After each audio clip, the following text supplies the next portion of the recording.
How to add dash bullet points in Google Docs. So in this video tutorial we are going to learn about. So let's start with the video, guys, and at the end, if you like this video, hit the like button, subscribe my channel, and don't forget comments below. So let me start with the video.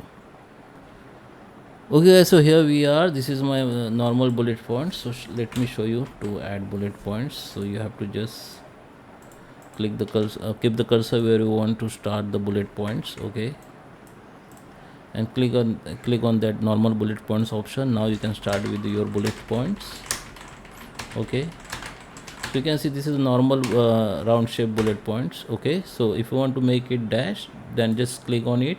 It will be select all bullet points, and if you want to select individual bullet points, you have to just you have to just double click on that bullet points, that it will be select individually. Okay, so now I'm going to show you all select. I'm going to select all. Okay, and right click on it, and here go to the more bullets.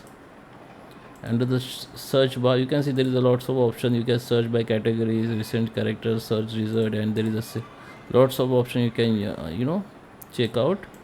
So you can see lots of characters and symbols are you can use as a bullet points.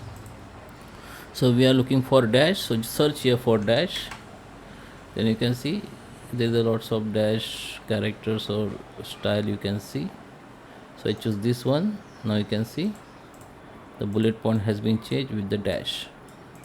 So I hope you like this video. Please subscribe me. Thank you for watching. And guys, you can select again this, and you can change the size of the dash. You can make it bold. You can also change that color.